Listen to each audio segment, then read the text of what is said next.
We're counting up 35 absurd facts that make Missouri anything but ordinary. From hidden volcanoes to ground that can collapse beneath your feet, each entry challenges everything you think you know about the Show Me State. Some will seem impossible, yet every fact is real, and together they reveal a place where geography defies expectation at every turn. Ready for the truth? Let's kick off the list with fact number 1. Missouri touches more U.S. states than almost any other. Count them: Iowa to the north, Nebraska and Kansas to the west, Oklahoma in the southwest corner, Arkansas straight south, Tennessee and Kentucky to the southeast, and Illinois across the river to the east. That's 8 neighbors, a tie with Tennessee on the national map. This record-breaking border count is not just a cartographer's quirk. It means Missouri sits at a crossroads where the Midwest meets the South, the Great Plains roll into river valleys, and highways, railroads, and cultures all converge. No other state in the heartland connects so many directions at once. Missouri does not just sit in the middle of the map. It is where 4 major American regions collide. North of the Missouri River, the land stretches out as flat, fertile prairie, echoing the Corn Belt and the Great Plains. Head south and the Ozarks rise up, all rugged hills and dense forests shaped by ancient rock and river valleys. In the southeast, the Boot Heel flattens into a broad, rich delta, more like the Mississippi lowlands of Arkansas and Tennessee than the rest of the state. This overlap means Missouri does not fit neatly into any single region. Its borders cut across prairie, highland, and delta, blending cultures, crops, and even accents. The result is a state that feels like several places at once: Midwestern, Southern, and something entirely its own. Missouri's borders were not drawn just by politicians with straight edges. They were shaped by people chasing profit. In the early 1800s, land along the Mississippi River and its tributaries meant more than scenery. It meant rich, dark soil and a direct ticket to booming river trade.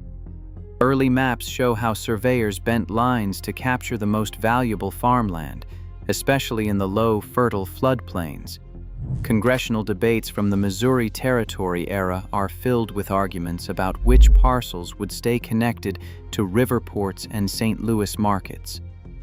Farmers and planters pushed to keep their best land on the Missouri side, even if it meant zigzagging state lines away from simple latitude.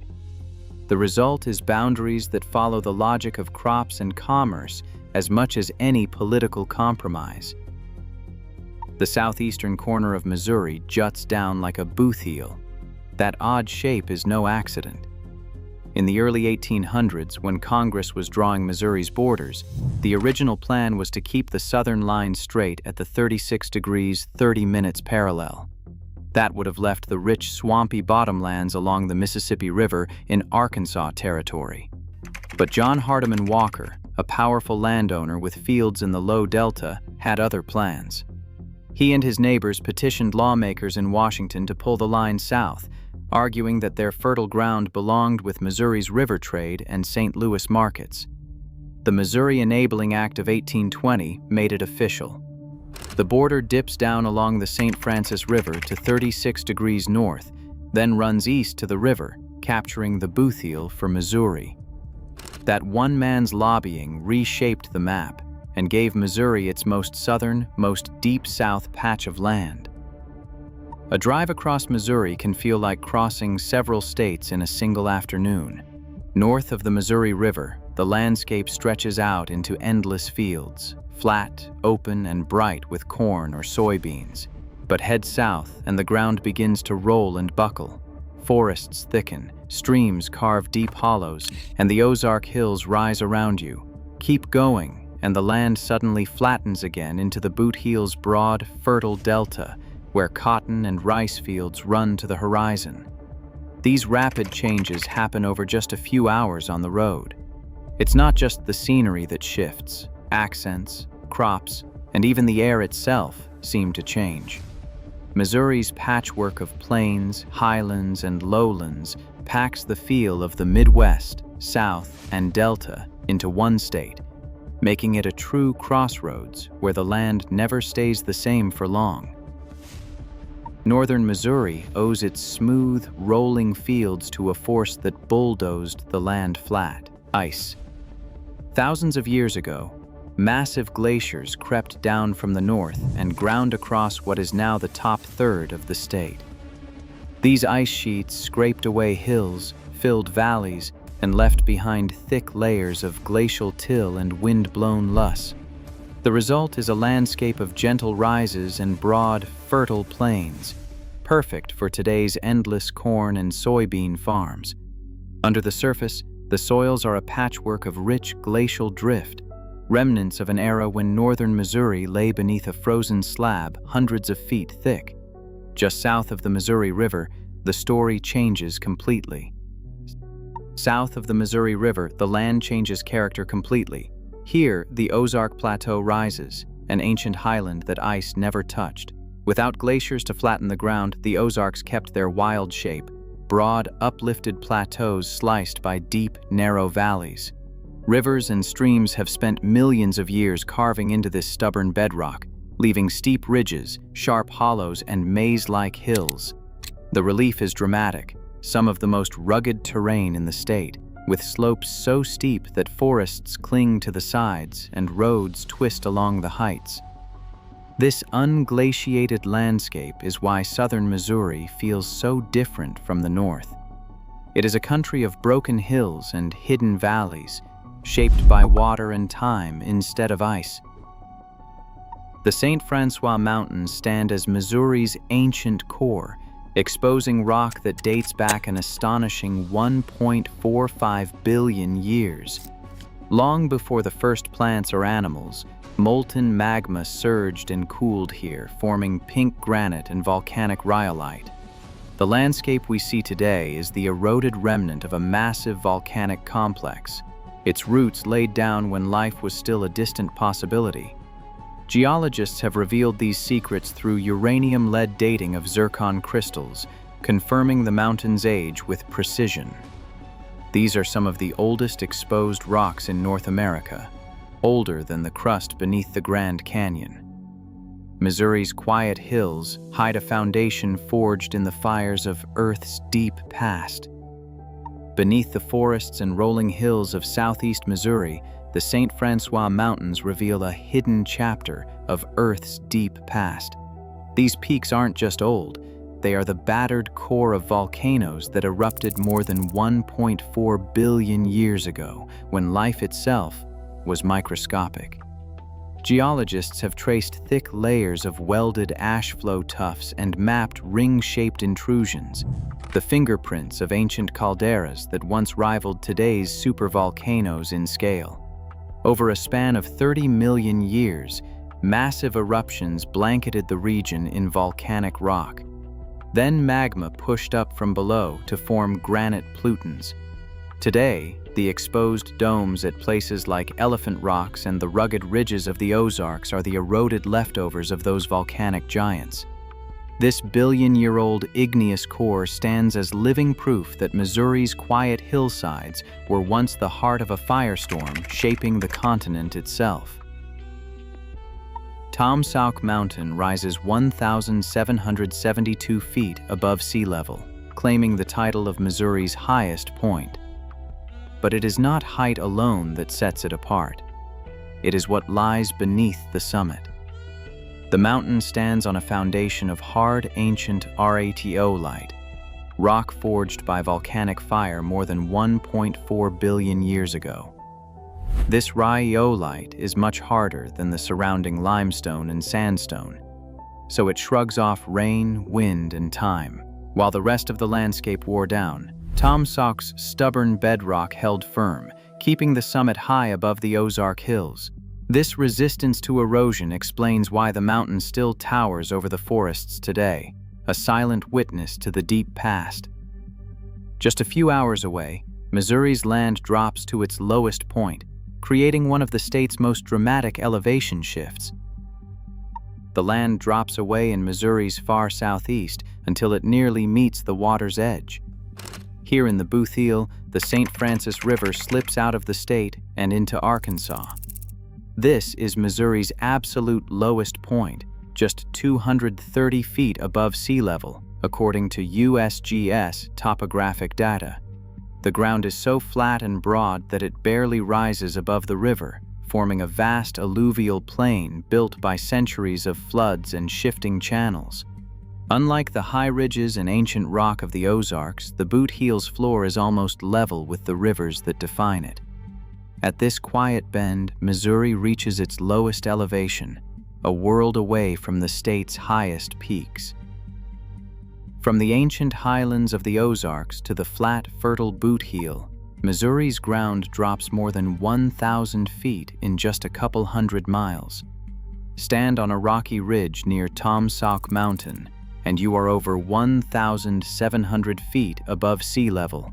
Drive southeast, and the land falls away fast, first rolling hills, then broad river bottoms, until you reach the Bootheel's alluvial plain at just 230 feet. This dramatic descent is not gradual. It happens over surprisingly short distances, carving out steep slopes and sharp divides. The result is a state where topographic cross-sections look more like mountain country than the Midwest. A single road trip can take you from ancient peaks to near sea level in an afternoon. Missouri isn't just a state with a few hills and plains, it's a patchwork of entire geographic regions squeezed into a single map. North of the Missouri River, the dissected Till Plains stretch out, built by ancient glaciers and covered in rich farmland. Southwest Missouri gives way to the Osage Plains, a rolling grassland that bridges prairie and highland. Most of the southern half is the Ozark Plateau, a rugged, deeply carved landscape of forests, bluffs, and hidden springs. In the far southeast, the Bootheel flattens into the Mississippi alluvial plain, a broad, fertile delta more like the Deep South than the Midwest.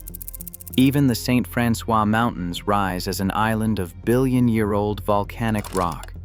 In less than 300 miles, Missouri packs at least 5 distinct physiographic provinces, each with its own story, soil, and shape. Much of Missouri sits atop a thick blanket of limestone and dolomite, laid down during the Paleozoic era when shallow seas covered the region. These carbonate rocks form the bedrock beneath most of the state, stretching from the Ozark Highlands to the rolling plains. Unlike granite or sandstone, limestone and dolomite are especially vulnerable to rainwater, which becomes slightly acidic as it picks up carbon dioxide from the air and soil. Over thousands of years, this weak acid seeps into cracks and slowly dissolves the rock, carving out hidden passageways and leaving behind a landscape riddled with underground voids. Missouri's geologic maps show that these carbonate layers run deep and wide, setting the stage for a landscape where the ground itself is always changing. Missouri's bedrock isn't just old, it is restless. Beneath fields, towns, and highways, thick layers of limestone and dolomite are quietly dissolving, hollowed out by rainwater that seeps through every crack. Roads have buckled overnight, and houses have tilted or vanished as the ground beneath them gives way. Missouri Department of Transportation records tell of highways suddenly closed for repairs, foundations swallowed by unseen voids, and emergency crews responding to collapsed pavement. This is not rare bad luck. It is the natural consequence of living on carbonate rock that melts away drop by drop. For engineers and homeowners alike, the risk is real. The ground itself can disappear without warning, turning ordinary days into emergencies. And this is just the beginning of Missouri's underground story. Missouri hides a world beneath its surface, over 7,500 documented caves, more than almost any other state in the country. That staggering count keeps rising each year as new caves are mapped and cataloged by the Missouri Speleological Survey. From sprawling show caves like Meramec Caverns and Onondaga Cave to wild, untouched passages winding beneath farmland and forest, the sheer volume is hard to grasp. This underground maze stretches through limestone hills and beneath quiet towns, earning Missouri its nickname, the Cave State. Some caves are massive enough to swallow buildings, while others are barely wide enough for a person to squeeze through. Whether lit by tour guides or left in total darkness, these caves are a testament to the restless geology that keeps rewriting Missouri's story from below. Missouri's underground world is far bigger than any map suggests. Every year, cavers with the National Speleological Society push into darkness, squeezing through tight cracks or rappelling into hidden shafts, only to find new passages no one has ever seen. Some discoveries come by accident: a cold draft in a forest hollow, a sinkhole that suddenly opens, or a stream vanishing into the earth. Many caves lie beneath private land, sealed off by fences or lost under thick woods so their entrances remain secret or forgotten. Safety risks and landowner restrictions mean that huge stretches of Missouri's karst terrain are barely explored. Expedition logs show that even seasoned cavers sometimes stumble onto entire networks of tunnels and chambers, adding to the state's tally year after year. The true extent of Missouri's caves is still unknown, leaving thousands of underground mysteries waiting in the dark. Karsty terrain covers huge stretches of Missouri, especially in the Ozarks and parts of central Missouri. This landscape forms when rainwater, made slightly acidic by absorbing carbon dioxide from the air and soil, seeps into the ground. As the water moves through cracks in limestone and dolomite, it reacts with the rock, slowly dissolving it over thousands of years. The result is a hidden world of caves, winding underground streams, and deep sinkholes. Missouri's karst belts show up clearly on state geologic maps, stretching like veins across the southern half of the state. This process explains why Missouri has so many caves and springs, and why the ground can suddenly collapse to reveal a cavity below. The same chemical reaction that carves out caverns also leaves the surface unpredictable, setting up the state's reputation as the cave state. A Missouri farm road can look perfectly solid one day, then vanish the next. Sinkholes do not wait for warning signs. They can open beneath highways, barns, or fields with no notice at all. On June 3, 2003, a section of Highway 79 near Winfield collapsed without warning, swallowing part of the pavement and forcing emergency crews to shut down the road. Drivers reported feeling the ground sag beneath their vehicles before the surface gave way, revealing a gaping hole where limestone had dissolved far below. The Missouri Department of Transportation scrambled to reroute traffic and fill the void, but the real problem lay hidden underground. Miles of soft, dissolving rock quietly eroded by water for centuries. In Missouri, the ground itself can disappear overnight, turning ordinary days into emergencies for farmers, commuters, and anyone who trusts the land beneath their feet. Some Missouri counties hold a secret beneath their surface: clusters of hundreds of sinkholes packed into just a few square miles. County geological surveys and modern GIS maps reveal these hotspots, places where the ground is so riddled with voids that sinkholes dot fields, woods, and even neighborhoods in dense patterns. In parts of south-central Missouri, entire valleys are mapped with overlapping circles, each marking a spot where limestone has dissolved away and the surface has dropped.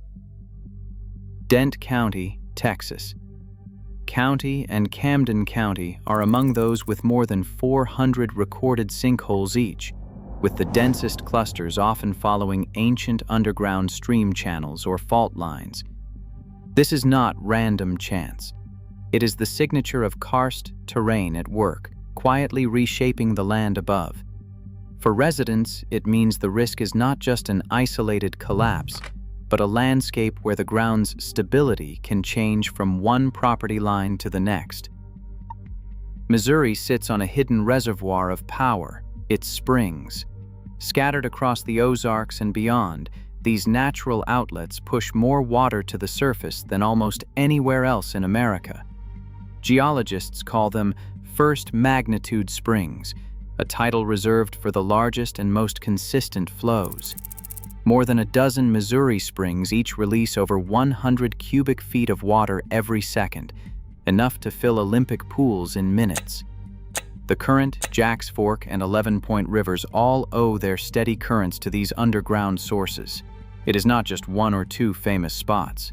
Missouri's landscape is dotted with giants, making the state a leader nationwide. These springs transform quiet valleys into corridors of clear, cold water, setting the stage for the next story. A spring so powerful, it ranks among the biggest in the world. Big Spring thunders out of the Ozark hillside with a force that almost defies belief. On an average day, nearly 286 million gallons of crystal clear water pour from its mouth, more than 400 Olympic swimming pools every single day. U.S. Geological Survey records measure the flow from 470 to 800 cubic feet per second, ranking Big Spring among the largest single-outlet freshwater springs in the United States. The water emerges cold and blue-green, cutting through dolomite and limestone before joining the Current River. For locals and visitors alike, the scale is hard to grasp until you stand beside the roaring surge. Realizing this is not a trickle or a creek, it is a hidden river bursting straight from the ground, powered by an underground system that stretches for miles beneath the Ozarks. Greer Spring doesn't just feed the 11 Point River, it transforms it.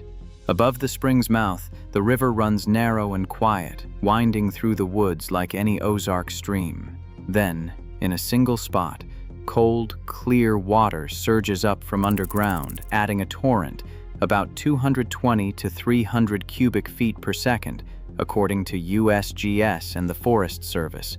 Instantly, the river below widens and deepens, its flow multiplying in a matter of yards. The difference is so dramatic that paddlers can watch the river change size before their eyes. Greer Spring's surge is enough to turn a modest stream into a robust river almost overnight. That's why the 11 Point keeps flowing strong, even in dry spells. The spring's underground source never really stops. It's a show of hidden power, where a river's true strength comes not from rain or surface runoff, but from water traveling miles beneath the hills. Ozark rivers like the Current, Jack's Fork, and 11 Point don't dry up in summer or shrink to a trickle during droughts. They are reliable. Their secret lies underground. Rainwater soaks through fractured limestone and dolomite, filling vast aquifers hidden beneath the hills. Even when surface streams run low, these aquifers keep pushing out steady flows through powerful springs. Scientists call this base flow, the constant release of groundwater that buffers river levels year-round. That is why paddlers and anglers find these rivers cold and moving even after weeks without rain. The groundwater acts like a giant natural reservoir, smoothing out seasonal swings and making the Ozarks home to some of the most reliable, perennial streams in the country. This underground connection also explains something else: the water's remarkable clarity. Ozark rivers have a clarity that seems almost unreal. The water is so transparent you can see gravel and fish even in deep pools. That is not luck or magic. It is geology at work. As rain falls and melts into the hills, it seeps down through layers of fractured limestone and dolomite. This bedrock acts like a giant natural filter, catching sediment and stripping away cloudiness before the water ever reaches a spring. Scientific studies show turbidity in these rivers is far lower than in most plain streams, where muddy runoff clouds the water after every storm. The result is rivers that shimmer blue-green, their clarity protected by the very rock beneath the Ozarks. It is a hidden process, but one that shapes the beauty and health of Missouri's rivers, making them stand out not just in the state, but across the country. The Missouri River slices through the heart of the state, running west to east in a sweeping arc that starts at Kansas City and ends at St. Louis. This is not just a waterway. It is a geographic backbone, shaping the land and the lives that follow its course. For over 500 miles, the river carves a path that splits Missouri almost in half, tracing the line between the flat, glaciated plains of the north and the rugged, forested Ozarks to the south. Every major map of the United States highlights this river for a reason. It is the largest tributary feeding the Mississippi and a key artery for transport, trade, and settlement. From steamboats to railroads, cities and farms have grown up along its banks, making the Missouri River a living thread that ties the state together from edge to edge. The Missouri River draws a line that is more than just a waterway. It is a geologic boundary.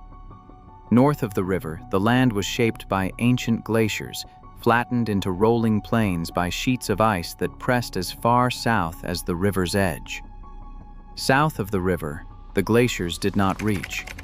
That is where the Ozark Plateau begins, a rugged highland carved by rivers and time rather than by ice. This divide is not a coincidence. On glacial limit maps, the Missouri River almost perfectly matches the southern edge of continental ice. To the north, rich glacial soils and broad fields. To the south, rocky hills and winding streams. The river does not just split the state. It separates two worlds, each with its own story written in the land. The Mississippi River draws a sharp, winding line down Missouri's entire eastern edge, setting the state apart from Illinois, Kentucky, and Tennessee for nearly 360 miles. This is not just a river, it is a legal boundary recognized since Missouri's earliest days, written into state constitutions and federal documents. In some stretches, the river presses tight against high limestone bluffs. Elsewhere, especially near the Boot Heel, it spreads into broad, flat floodplains that can stretch for miles. The border is not always straight. It follows every curve and bend, shaped by centuries of shifting channels and floods. From the northern tip near the Des Moines River all the way to the Arkansas line, Missouri's eastern boundary is water, not land. It is a living, moving edge that defines where the state begins and ends. The Mississippi River does not just trace Missouri's border, it spreads out, especially in the far southeast.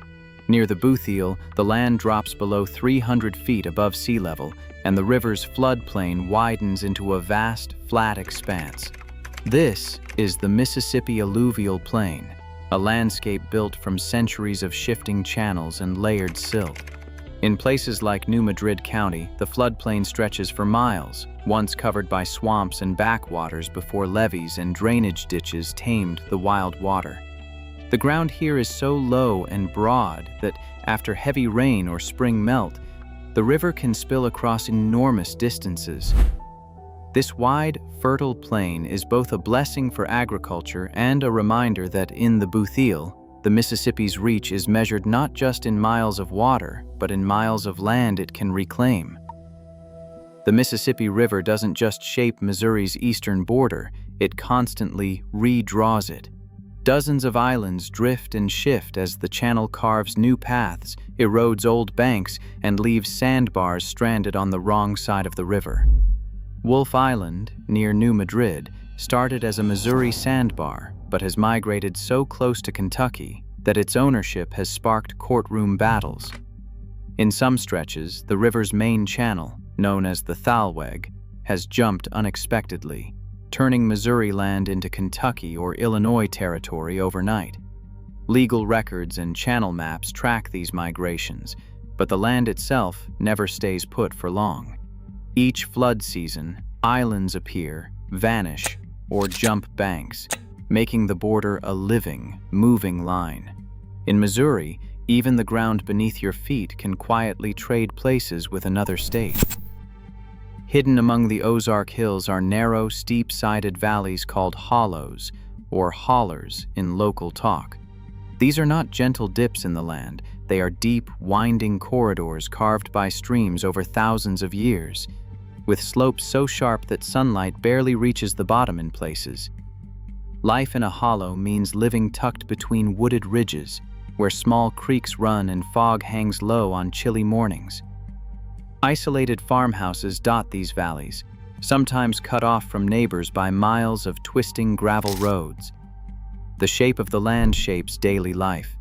Gardens are planted on patches of flat ground, livestock graze on hillside clearings, and family stories are passed down about floods, wild turkeys, and the stubborn beauty of the Ozarks. In these hollows, geography is not just scenery, it is a way of life. Roads in the Ozarks don't snake through the bottoms of valleys, they cling to the tops of ridges. There's a reason for that. Valleys in southern Missouri are often steep, narrow, and prone to flooding or sudden collapse, especially in areas riddled with sinkholes and eroding limestone. Early travelers and modern engineers alike found that ridgelines offered drier, firmer ground, far less likely to wash out or buckle. The Missouri Department of Transportation design manuals still recommend following the high ground when possible, even if it means winding routes and sharp turns. The logic is simple. A road built on a ridge stays stable, while a road in the valley risks being swallowed by the land itself. This strategy shapes everything from old wagon trails to today's highways, tracing the backbone of the Ozarks rather than its hollows. Lake of the Ozarks twists and turns through the heart of Missouri, creating a shoreline that defies expectation. Official tourism materials and local guides all agree the lake's edge stretches more than 1,100 miles, with some counts topping 1,150. That is a longer shoreline than the entire coast of California, at least by the numbers used for state promotions. The secret is not size, it is shape. Lake of the Ozarks is a flooded river valley filled with winding arms, deep coves, and countless inlets. Every bend, bay, and backwater adds to the total, making the lake's edge as ragged as a dragon's tail. This measurement quirk turns a reservoir into a shoreline giant, drawing millions of visitors each year for boating, fishing, and lakefront living. All that water's edge means more docks, more resorts, and more room to play than you would ever expect in the middle of Missouri. Missouri's lakes don't look like the ones shaped by glaciers in the northern states. Most of the big blue stretches of water in Missouri are the work of human hands. There are only a handful of natural lakes here, and they are usually small, often old oxbows or sinkhole ponds.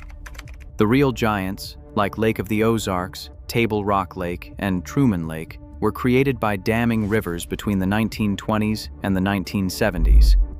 These reservoirs were built for hydropower, flood control, and recreation, and they flooded entire valleys to create twisting, irregular shorelines.